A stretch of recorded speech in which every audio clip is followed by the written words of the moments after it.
Hi mga chinggo! Kumusta kayo? Naway nasa mabuti kayong kalagayan. Ako naman ay medyo malungkot kasi di ka pa nag-subscribe sa channel ko. Joke lang. Alam niyo ba mga chinggo? Of course hindi pa. Kasi Yoon Chanyang na gumanap bilang si Lee Chong-san sa All of Us Are Dead ay umaming di pa nagkaka-girlfriend and never been kissed in real life. So paano yung kiss nila ni Park Ji-woo? Does it mean it's his first kiss?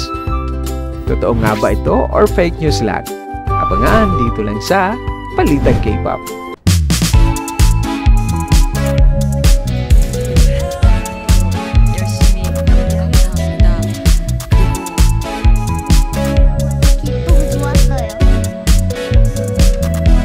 누구한테 받으니까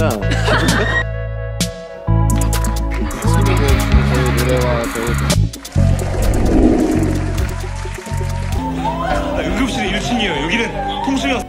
가자. Isang mahusay, professional, 네, 조성은 감독님, 김영은 감독님, 그리고 지성 at veteranong aktor. Yan ang paglalarawan kay Yoon Chanyang. Si Yoon Chanyang ay isinilang noong April 25, 2001. Unang sinimulan niya ang kanyang pagsabak sa pag-arte noong 2013 sa edad na 12. At naging nominado bilang Best Young Actor sa iba't ibang Korean Awards simula 2014 hanggang 2019.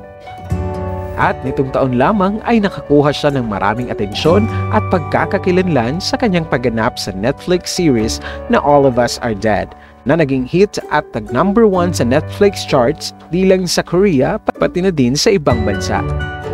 Kahit ang palabas ay tungkol sa pagsalakay ng mga zombies, hindi ito nangangahulugan na walang anumang love scene sa buong pelikula, tulad ng pag-iibigan ni Lee Chong-san at Nam On-ju na ginampanan ni Yoon Chanyang at Park Ji-woo.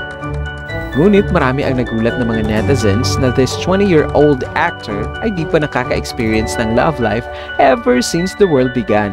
Ayon sa kanyang recent interview, ipinaliwanag niya na hindi ito isang bagay na interesado siya sa ngayon. Oo nga naman mga chingko, bata pa naman siya. Ang sabi pa niya, I'm not interested in dating, but I have a lot of love for acting.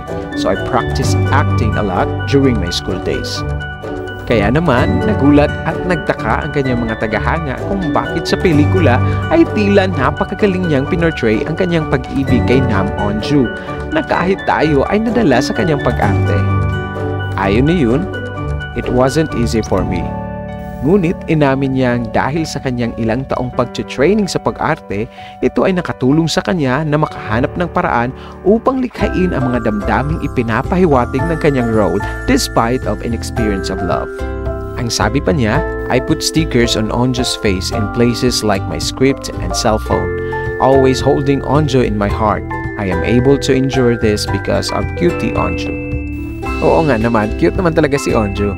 At eto pa, ang ibang revelasyon mga chinggo, sa parehong panayam, inamin niyang si Park Ji-woo was actually his first kiss ever, and despite the bloopers, he managed to charm the producers. Ito ang sinabi niya. When we first started the scene, our lips didn't touch. Our noses blocked it. At the time, I thought, what am I supposed to do? It was a sad scene, but the producer showed us the reel on the monitor while laughing. They said it was cute. Kahit wala siyang experience sa love, pinatunayan ni Yoon Chanyang na ang kanyang mga taong karanasan sa pag-arte ang naging dahilan upang maging phenomenal actor siya.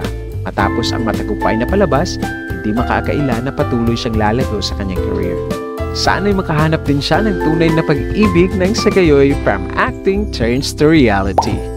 That's it for today mga chinggo. Naway na aliw kayo sa panibagong balita na inahatid sa inyo. So don't forget to hit like, comment, and subscribe in my channel upang di kayo mahuhuli sa balita. Once again, ang iyong solid chinggo ng Sambay ng Pilipino, Gong Sean J. At ito ang Balitang K-pop.